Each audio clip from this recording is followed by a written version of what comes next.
Hello नमस्कार साथियों, एक बार फिर से स्वागत है आप सभी का हमारे इस ऑनलाइन स्टडी प्लेटफॉर्म पर। आज हम पढ़ेंगे इंडक्टर के बारे में, यानी कि प्रेरक के बारे में। आज हमारी जो है इंडक्टर की पहली क्लास रहने वाली है और ज़्यादा बड़ा चैप्टर नहीं है। इंडक्टर वाला चैप्टर जो है छोटा ही चैप्टर है। आज की क्लास में इसको खत्म कर देंगे। थ्योरी में भी हमने शायद इसके 2 क्लासेस करी थी, लेकिन इंडक्टर वाले चैप्टर का कोई ज़्यादा बड़ा चैप्टर नहीं है। कम ही सवाल पूछे जाते हैं इस चैप्टर से, लेकिन इसको पढ़ना बहुत जरूरी होता है। इसके बारे में हम जो इंडक्टेंस के बारे में अच्छे तरीके से जान पाते हैं कि इंडक्टेंस होता क्या है। बाकी जो इंडक्टर वाले चैप्टर होते हैं ये डीसी थ्योरी वाला ही पार्ट होता है। जैसे कैपेसिटर हो गया, रजिस्टेंस हो गया, ये डीसी थ्योरी वाले चैप्टर के ही पार्ट होते हैं। वैसे हम इनको अलग अलग चैप्टर के रूप में पढ़ रहे हैं। ठीक है भाई, तो चलिए आज की क्लास को स्टार्ट करते हैं। इंडक्टर का सबसे पहला सवाल क्या है कि प्रेरक की एसआई इकाई क्या होती है। प्रेरक की एसआई इकाई यानी कि जो प्रेरक होता है उसको किस चीज में, कौन सी यूनिट में मापा जाता है? उसको मापा जाता है हेनरी में। किसमें? हेनरी में। फैराड किसकी इकाई होती है? कैपेसिटेंस की। वेबर होती है मैग्नेटिक फ्लक्स की। सीमेंस होती है कंडक्टेंस की। टेस्ला होती है मैग्नेटिक फ्लक्स डेंसिटी की। इन सभी यूनिट का आपको ध्यान रखना है। एक बार फिर से बताता हूं। हेनरी होती है इंडक्टेंस की, फैराड होती है कैपेसिटेंस की, वेबर होती है मैग्नेटिक फ्लक्स की, सीमेंस होती है कंडक्टेंस की, और टेस्ला इकाई होती है मैग्नेटिक फ्लक्स डेंसिटी की। अगला सवाल क्या है? अगला सवाल है इंडक्टेंस को डैश से दर्शाया जाता है। इंडक्टेंस को कौन से शब्द से दर्शाया जाता है? तो ध्यान रखना, इंडक्टेंस को हमेशा एल से दर्शाया जाता है। ऑप्शन नंबर सी जो है करेक्ट हो जाएगा। एन से हम दर्शाते हैं नंबर ऑफ टर्न्स को, यानी कि एक कोयल के अंदर कितने टर्न्स बनाए गए हैं उसको हम किससे दर्शाते हैं? एन से दर्शाते हैं। जेड को हम किससे दर्शाते हैं? जेड से हम दर्शाते हैं इम्पीडेंस को। इम्पीडेंस। इसके अलावा एक होता है एडमिटेंस, जो इसी का रेसिप्रोकल होता है। इसी का इन्वर्सली प्रोपोर्शनल होता है इंपीडेंस का एडमिटेंस। इंपीडेंस को हम जेड से दर्शाते हैं और एडमिटेंस को वाई से दर्शाते हैं। आर से हम रेजिस्टेंस को, सी से हम कंडक्टेंस को दर्शाते हैं। इसके अलावा एक होता है एक्स, यानी कि जिसको हम रिएक्टेंस बोलते हैं, और इसका जो व्युत्क्रमानुपाती होता है वो होता है ससेप्टेंस। ससेप्टेंस को हम दर्शाते हैं बी से। एक्स व्युत्क्रमानुपाती किसका होता है? बी के। इन सभी बातों का आपको ध्यान रखना है। आपको पता होना चाहिए कौन सा शब्द जो है किसके लिए लिखा गया है। अगला सवाल है भार को स्विच ऑफ करने पर स्पार्किंग होने का कारण है कि परिपथ में निम्नलिखित विद्यमान है। यानी कि कोई लोड जुड़ा हुआ है सर्किट से, जब हम उसका स्विच ऑफ करते हैं, उसके बटन को स्विच ऑफ करते हैं तो वहां पर एक स्पार्किंग उत्पन्न होती है। आपने घरों में भी देखा होगा कि कई बार जो है आप जब बटन को बंद करते हो या फिर चालू करते हो ना, वहां पर एक स्पार्किंग सी उत्पन्न होती है। ज्यादातर कब होती है? जब वो हम स्विच को ऑफ करते हैं तब वो स्पार्किंग उत्पन्न होती है। वो किसके कारण होती है? वो उस सर्किट में क्या है, प्रेरक होने के कारण। उस सर्किट में उच्च प्रेरक होता है, इस वजह से वहां पर स्पार्किंग होती है। और इस स्पार्किंग को खत्म करने के लिए क्या करते हैं हम? उसके टर्मिनलों पर क्या है, एक कैपेसिटर जोड़ देते हैं। प्रेरक लोड के कैपेसिटर, उस पर प्रेरक लोड के टर्मिनल के पास हम एक कैपेसिटर को जोड़कर इस स्पार्किंग को खत्म कर सकते हैं। तो इस सवाल का ऑप्शन नंबर ए सी बनेगा। उच्च प्रेरक के कारण जो है स्पार्किंग उत्पन्न होती है। अगला सवाल है अपने साथ जुड़े बदलते फ्लक्स के कारण प्रेरित ईएमएफ पैदा करने वाले कोयल का गुणधर्म इनमें से क्या है? देखो, एक कोयल होती है इस प्रकार की। जब हम इसके अंदर करंट देते हैं तो इसके आसपास एक फ्लक्स उत्पन्न होता है। उस फ्लक्स के कारण ना इसके अंदर एक ईएमएफ पैदा होगा, प्रेरित ईएमएफ। वो कौन सा गुणधर्म दर्शाता है? वो दर्शाता है प्रेरकत्व का गुण। ऑप्शन नंबर ए करेक्ट हो जाएगा। अगर ना इसको हम कहेंगे सेल्फ इंडक्टेंस। अगर ये खुद इसकी इसी कोयल के अंदर करंट हम दे रहे हैं और इसी के कारण इसके अंदर ईएमएफ पैदा हुआ है तो इसको कहते हैं हम सेल्फ इंडक्टेंस। लेकिन अगर इसके पास कोई अन्य कोयल रखी गई है, उसके अंदर इस फ्लक्स के कारण कोई ईएमएफ पैदा हो गया तो उसको हम बोलते हैं म्यूचुअल इंडक्टेंस। क्या बोलते हैं? म्यूचुअल इंडक्टेंस, जो कि ट्रांसफार्मर का सिद्धांत होता है म्यूचुअल इंडक्टेंस का। अल्टरनेटर का भी होता है, मोटरों के अंदर भी होता है। इंडक्टेंस मोटर जो होती है उनके अंदर भी म्यूचुअल इंडक्टेंस ही होती है। तो इस सवाल का ऑप्शन नंबर ए करेक्ट बनेगा। अगले सवाल पर चलते हैं। अगला सवाल है ऊर्जा के किसी एक रूप को ऊर्जा के किसी अन्य रूप में रूपांतरित करने वाली युक्ति को क्या कहा जाता है? यानी कि ऊर्जा का एक रूप है, उसको किसी दूसरे रूप में बदलना है तो हम उस युक्ति को क्या कहते हैं? देखो, ऊर्जा संरक्षण का एक नियम होता है, वो हमें यह बताता है कि ऊर्जा को न तो कभी नष्ट किया जा सकता है और न ही कभी उसे उत्पन्न किया जा सकता है। ऊर्जा को केवल एक रूप से दूसरे रूप में बदला जा सकता है। तो उस युक्ति को कहते हैं हम ट्रांसड्यूसर। ऑप्शन नंबर डी जो है करेक्ट बनेगा, उस युक्ति को हम कहते हैं ट्रांसड्यूसर। देखो ट्रांसड्यूसर एक होता है ट्रांसड्यूसर, एक होता है इनवर्स ट्रांसड्यूसर। ट्रांसड्यूसर किसे कहते हैं? जो अविद्युतीय ऊर्जा को विद्युतीय ऊर्जा में बदल दे। बताता हूं आपको, अविद्युतीय ऊर्जा को जो विद्युतीय ऊर्जा में बदल दे उसको हम कहते हैं ट्रांसड्यूसर। और एक होता है इनवर्स ट्रांसड्यूसर, उसका क्या मतलब है? जो विद्युतीय ऊर्जा को कोई अन्य ऊर्जा में बदल दे, जो विद्युतीय ऊर्जा को कोई अन्य ऊर्जा में बदल दे उसको कहते हैं इनवर्स ट्रांसड्यूसर। एग्जाम्पल क्या हो सकता है? जैसे मोटर होगी, मोटर के अंदर अंदर हम क्या है, विद्युत ऊर्जा देते हैं और उससे आउटपुट में क्या लेते हैं? मैकेनिकल ऊर्जा लेते हैं। लाउड स्पीकर हो गया, लाउड स्पीकर के अंदर हम करंट देते हैं और आउटपुट में क्या लेते हैं? ध्वनि लेते हैं। इसी प्रकार से ये ट्रांसड्यूसर है जो एक ऊर्जा के एक रूप को किसी दूसरे रूप में बदल देता है। अगला सवाल क्या है? अन्योन्य प्रेरण किसका बुनियादी परिचालन सिद्धांत है? यानी कि म्यूचुअल इंडक्टेंस, सह प्रेरण। सह प्रेरण, स्व प्रेरण अलग होता है, स्व प्रेरण होता है सेल्फ इंडक्टेंस, और सह प्रेरण होता है म्यूचुअल इंडक्टेंस। इसको हम अन्योन्य प्रेरण भी कहते हैं। यानी कि अन्योन्य प्रेरण का सिद्धांत कौन सी इसमें मशीनों में लगता है? ट्रांसफार्मर के अंदर भी लगता है अन्योन्य प्रेरण का सिद्धांत, जनरेटर के अंदर भी लगता है, जैसे जो अल्टरनेटर होता है उसके अंदर, मोटर यानी कि जो इंडक्टेंस मोटर होती है उसके अंदर भी लगता है। तो रेक्टिफायर के अंदर नहीं लगता, केवल ए बी और सी। बिल्कुल ऑप्शन नंबर ई करेक्ट हो जाएगा। ट्रांसफार्मर के अंदर भी म्यूचुअल इंडक्टेंस होता है, अल्टरनेटर के अंदर भी, और इंडक्टेंस मोटर के अंदर भी, इंडक्टर मोटर के अंदर, सॉरी। अगला सवाल क्या है? अगला सवाल है निम्नलिखित में से कौन सी प्रेरकत्व की इकाई होती है? अभी हमने देखा था प्रेरकत्व की इकाई होती है हेनरी। ऑप्शन में हेनरी दिया नहीं हुआ, तो और क्या इसका मात्रक हो सकता है? देखिए, एल को हम कहते हैं N phi by I, N phi by I. N तो यहाँ पर नंबर ऑफ टर्न्स को दर्शाता है, यानी कि टर्नों की संख्या को दर्शाता है। फाई यहाँ पर वेबर को दर्शाता है भाई, वेबर को। फाई की यूनिट क्या होती है? वेबर। आई यानी कि एम्पियर, करंट की इकाई क्या होती है? एम्पियर।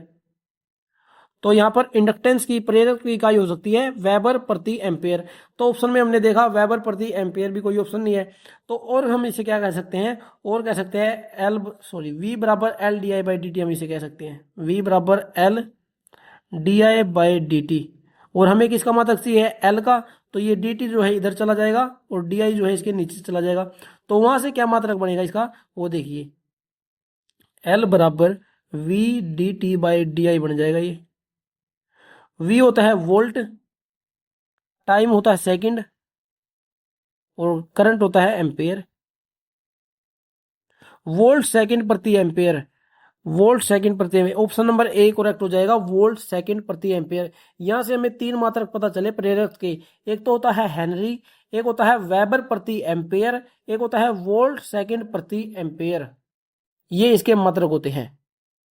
इन सभी बातों का आपको ध्यान रखना है। कूलाम प्रति एम्पेयर किसका होता है? ये बताओ। कूलाम प्रति एम्पेयर देखिए, क्यू बराबर होता है आई टी। टी का क्या मतलब मात्रक बनेगा यहाँ पर? क्यू बटे आई। क्यू होता है कूलाम, आई होता है एम्पेयर, यानी कि टाइम को हम कूलाम प्रति एम्पेयर भी कह सकते हैं। ये सभी आपको डेरिवेशन आनी चाहिए कि एक फॉर्मूले से हम अन्य फॉर्मूले भी बना सकते हैं और उनकी यूनिट्स भी बना सकते हैं। ये हर एक बच्चे को आनी चाहिए। अगला सवाल है प्रेरक में तात्कालिक शक्ति किसके अनुपाती होती है? यानी कि प्रेरक के अंदर तात्कालिक शक्ति का मान क्या होता है? देखो, P बराबर होता है वी आई। P बराबर क्या होता है? वी आई होता है, ये आप सभी को पता है। और प्रेरक की बात हो रही है, प्रेरक के अंदर V का मान क्या होता है? अभी हमने देखा V बराबर L D I by D T होता है। क्यों ना मैं V की जगह इसका मान रख दूं, P बराबर L D I by D T into I. ये भी इसका ये होती है तात्कालिक शक्ति एक इंडक्टर के अंदर। तो तात्कालिक धारा और धारा में परिवर्तन की दर के गुणनफल के, ये तो बात बिल्कुल सही है भाई। तात्कालिक धारा यानी कि आई और धारा में परिवर्तन की दर D I by D T. D I by D T होता क्या है? धारा में परिवर्तन की दर होता है। अगर D Q by D T लिखा होता है तो उसका मतलब होता है आवेश में परिवर्तन की दर, और D I by D T लिखा है तो धारा में परिवर्तन की दर। तो ऑप्शन नंबर एक सही है। अगला क्या है? तात्कालिक धारा के वर्ग के, तात्कालिक धारा के वर्ग के नहीं, धारा में परिवर्तन का वो है ये। यहाँ पर हम ना आई स्क्वेयर नहीं कर सकते क्योंकि ये धारा में परिवर्तन की दर है। नीचे टाइम भी है इसके अंदर। धारा में परिवर्तन की दर के वर्ग के नहीं, तात्कालिक धारा के भी। तो ऑप्शन नंबर ना ए करेक्ट हो जाएगा इसका। प्रेरक के तापमान में भी नहीं आएगा, तात्कालिक धारा और धारा में परिवर्तन के योग के। इसमें देखो ऑप्शन नंबर डी क्या लिखा हुआ है, ऑप्शन नंबर डी में होता है, लिखा हुआ है धारा में परिवर्तन की दर के योग के। योग नहीं होता, गुणनफल के होता है। तो इन बातों का आपको ध्यान रखना है। ऑप्शन नंबर ए करेक्ट हो जाएगा। अगला सवाल है, हेनरी निम्नलिखित की इकाई है। हेनरी किसकी इकाई है, कितनी बार पढ़ चुके हैं हम, ये होती है प्रेरक की इकाई। संधारित्र की फैराड होती है। प्रवेश्यता यानी कि एडमिटेंस उसकी होती है महो प्रति मीटर, सॉरी महो प्रति मीटर नहीं होती, महो ही होती है उसकी भी। क्या होती है, प्रवेश्यता की इकाई भी महो ही होती है। महो प्रति मीटर किसकी होती है, कंडक्टिविटी की होती है। महो प्रति मीटर होती है कंडक्टिविटी की इकाई, और कंडक्टेंस की होती है महो। प्रतिबाधा की यूनिट ओम होती है। अगला सवाल है, इनमें से कौन सा डिवाइस चुंबकीय फील्ड के रूप में ऊर्जा संग्रहित करता है। कल की क्लास में भी आपको बताया था, जो कैपेसिटर होता है ना, कैपेसिटर तो करता है आवेश के रूप में ऊर्जा को संग्रहित, लेकिन जो इंडक्टर रहता है ना, इंडक्टर जो है चुंबकीय फील्ड के रूप में ऊर्जा को संग्रहित करता है अपने अंदर। और कितनी एनर्जी को संग्रहित करता है, E बराबर 1/2 Li²। इतनी ऊर्जा को संग्रहित करता है एक इंडक्टर। तो ऑप्शन नंबर सी करेक्ट हो जाएगा, इंडक्टर। इंडक्टर जो है अपने अंदर चुंबकीय फील्ड के रूप में ऊर्जा को संग्रहित करता है। अगला सवाल है, डीसी वोल्टेज स्रोत से संयोजित शुद्ध प्रेरक स्थिर अवस्था में एक डैश जैसा व्यवहार करेगा। यानी कि जब हम डीसी वोल्टेज से किसी एक इंडक्टर को कनेक्ट करते हैं तो वो प्रेरक जो है किस प्रकार का व्यवहार करेगा, ये इस सवाल में पूछा हुआ है। देखिए आप सभी को एक्सएल का मान पता है, एक्सएल का मान होता है 2πfl। अब डीसी के अंदर कितनी फ्रीक्वेंसी होती है, डीसी के अंदर आप कहोगे 0 फ्रीक्वेंसी होती है, तो एक्सएल का मान कितना हो जाएगा, 0 हो जाएगा, क्योंकि फ्रीक्वेंसी 0 रखेंगे तो इनकी मल्टीप्लाई करेंगे तो 0 ही बनेगा। अब आप ये बताओ, किसी सर्किट में जब रेजिस्टेंस का मान 0 होता था तो वहां पर करंट का मान कितना होता था, आप कहोगे करंट का मान इन्फिनिटी होता था, यानी कि करंट के लिए कोई बाधा नहीं होती थी गुजरने के लिए उसके सर्किट के अंदर से। अब अगर एक्सएल का मान 0 हो गया तो इसी तरीके से करंट का मान इन्फिनिटी हो जाएगा, यानी कि यहां पर भी करंट को गुजरने के लिए कोई बाधा नहीं मिलेगी अपने रास्ते में। इस बात का आप सभी को पता है।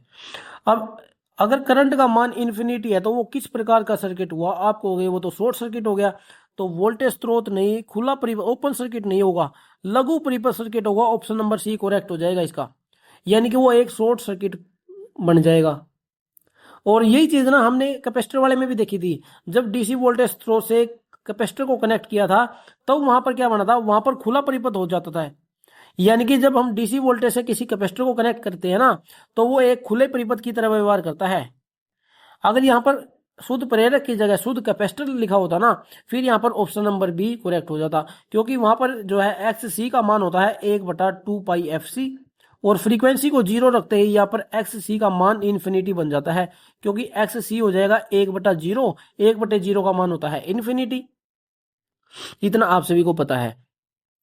ये सवाल आपको समझ आ गया होगा। अगले सवाल पर चलते हैं। अगला सवाल है, किसी प्रेरणिक परिपथ यानी कि इंडक्टिव सर्किट में प्रयोग किया गया वोल्टेज और प्रवाहित करंट के बीच फेज रिलेशनशिप क्या होता है। यानी कि इसने ना पावर फैक्टर के बारे में पूछ लिया हमसे।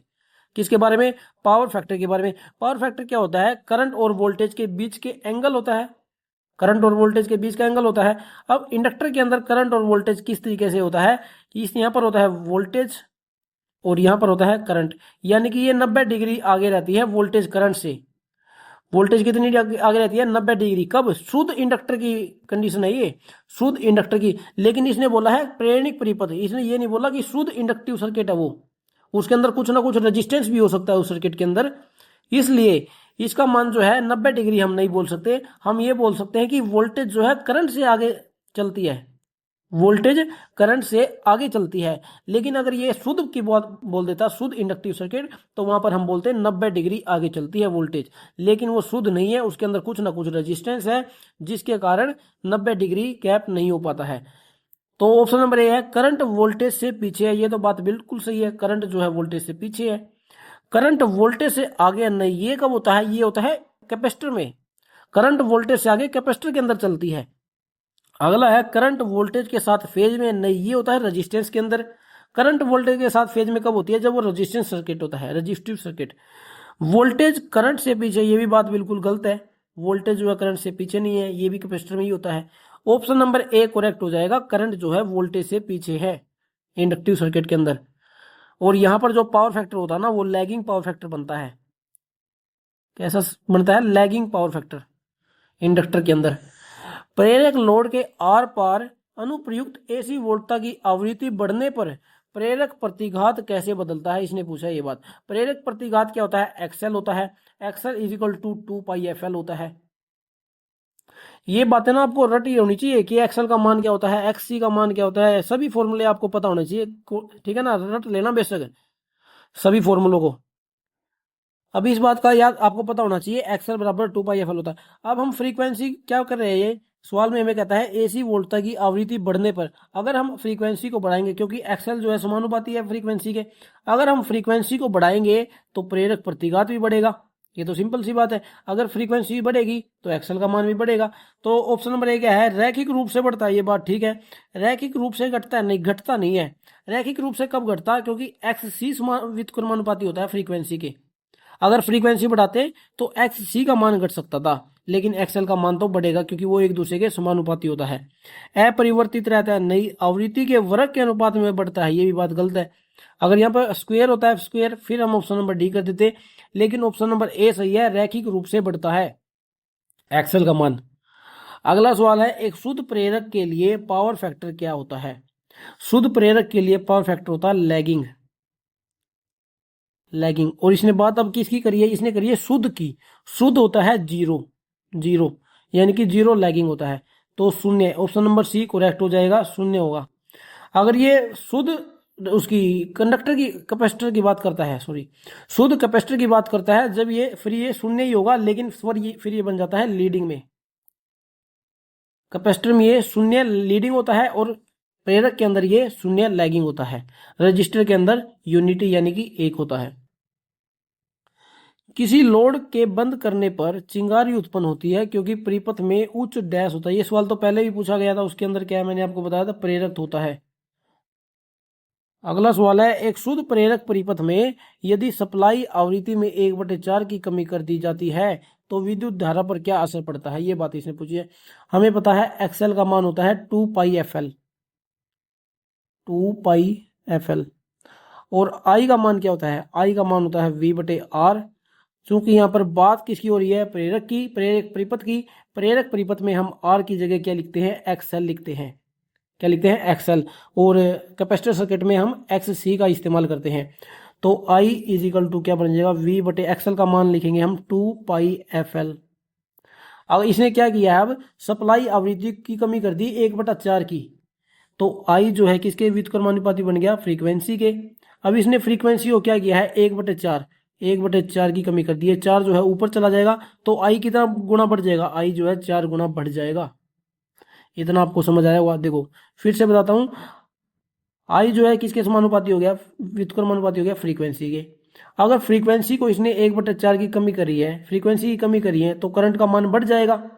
अब फ्रीक्वेंसी में कितने की कमी हुई है? 1/4 की। अब ये 4 जो है ऊपर चला जाएगा तो कितना बन जाएगा? आई समानुपाती 4/f, ये बन जाएगा, यानी कि करंट जो है 4 गुना बढ़ जाएगा।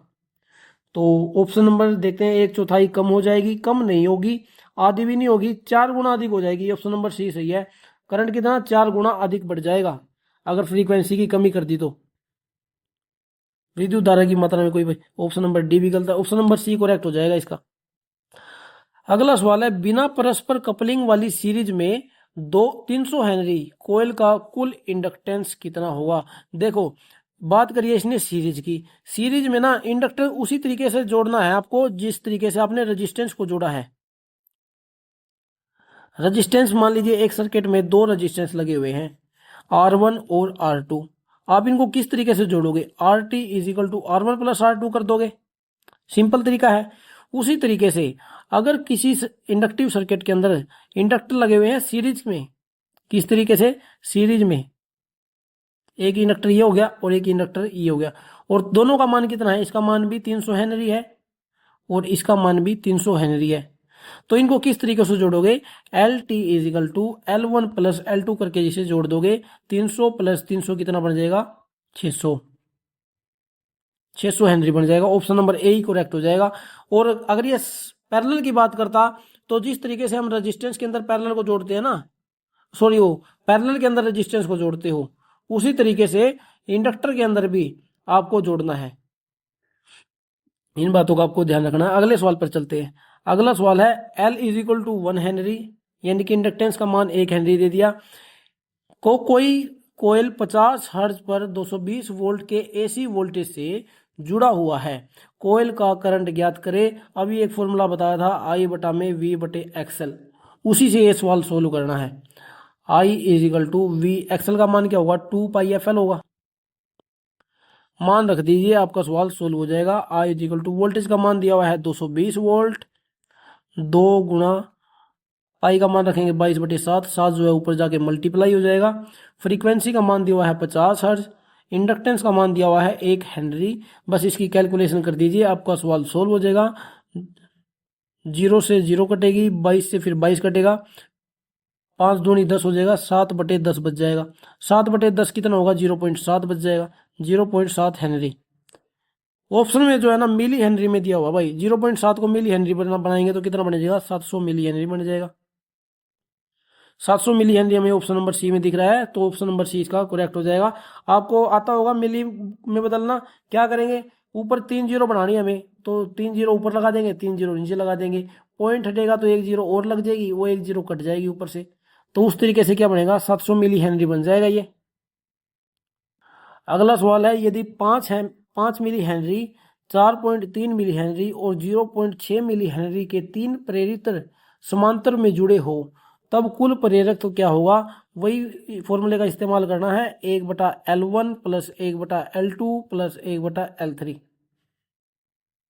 आपका जो है सवाल सोल्व हो जाएगा। पहले आपको क्या है इनका मान रखकर एलसीएम ले लेना है। ऑप्शन देखो, ऑप्शन में अलग तरीके का दिया हुआ है, 9.9 मिली हेनरी। 9.9 मिली हेनरी कब होता है, ये जब ये सीरीज में जुड़ा होता, क्योंकि 5 और 4 9, 9.3 में हम 0.6 को जोड़ते तो 9.9 बन जाता, तो ऑप्शन नंबर ए ये सीरीज के अंदर करेक्ट हो सकता था।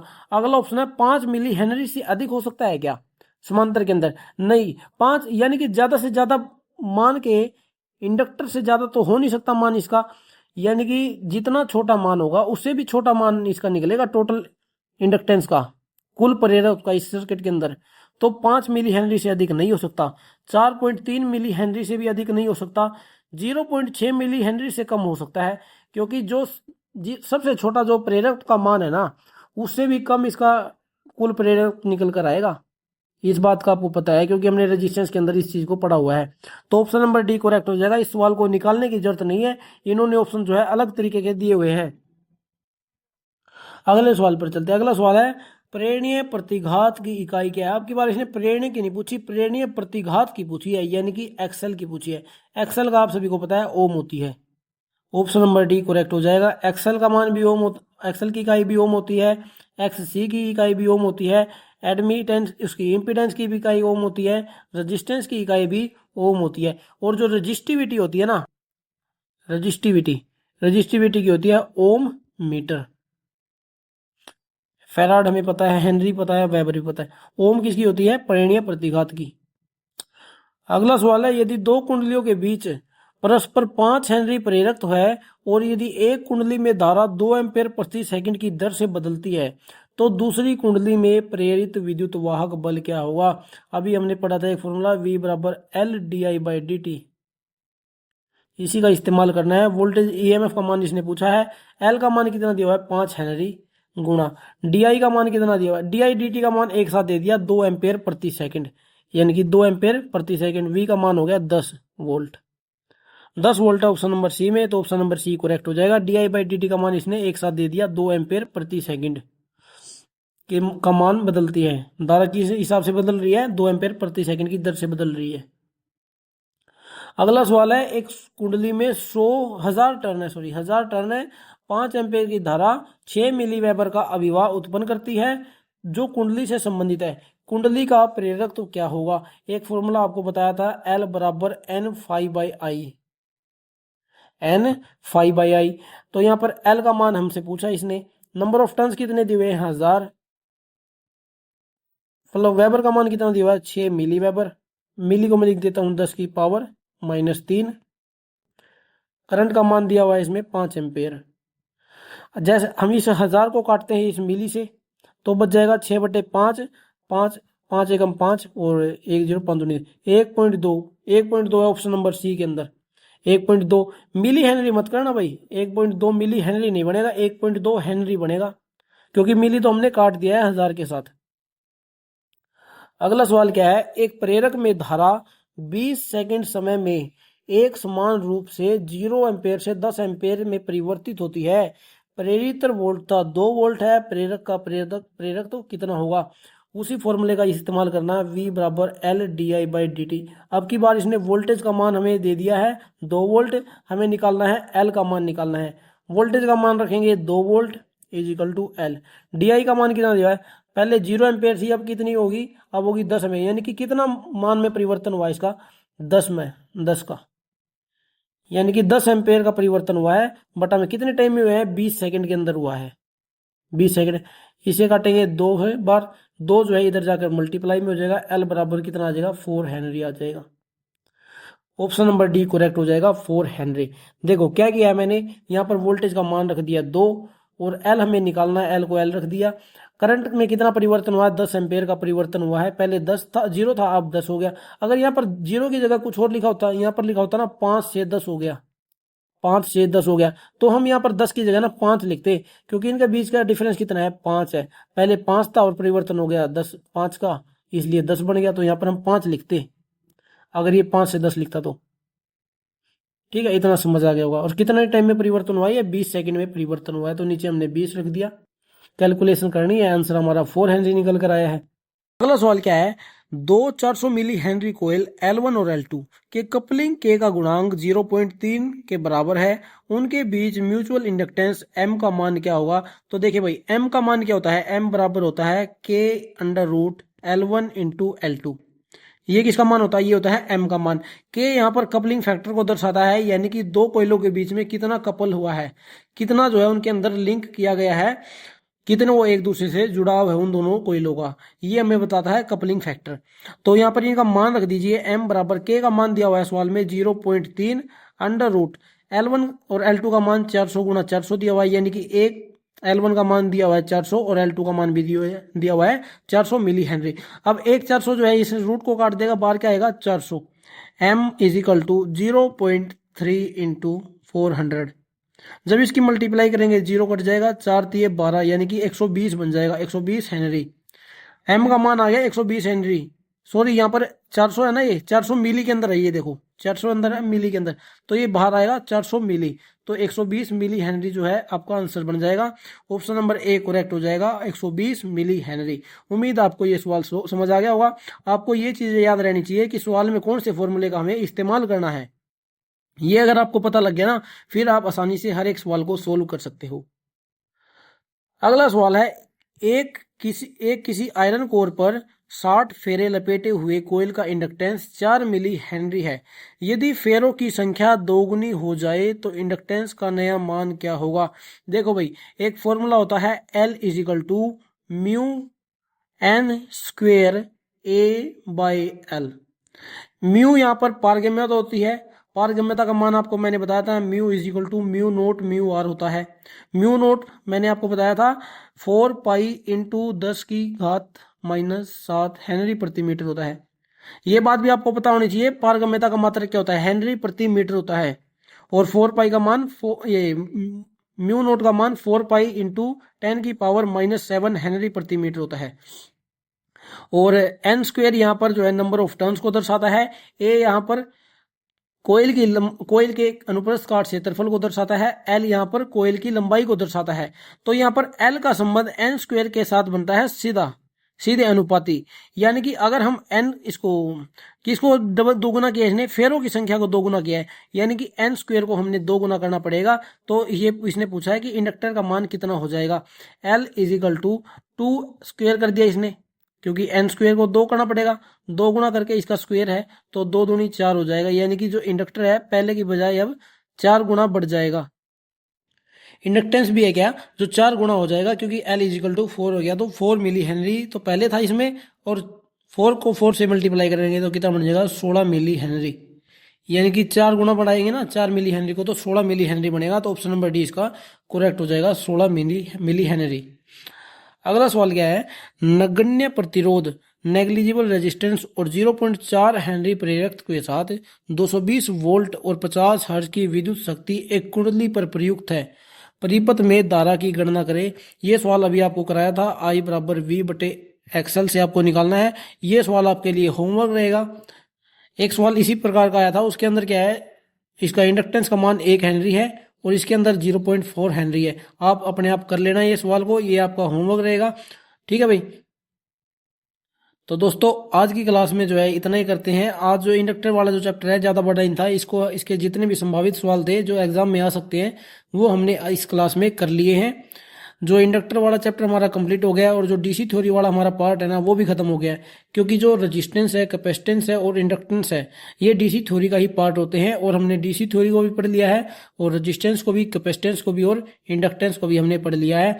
अब जो है हम एसी थ्योरी वाला चैप्टर हम कल से स्टार्ट करेंगे अपना एसी थ्योरी वाला। तो दोस्तों आज की क्लास में इतना ही करते हैं, मिलते हैं आप सभी से नेक्स्ट क्लास में।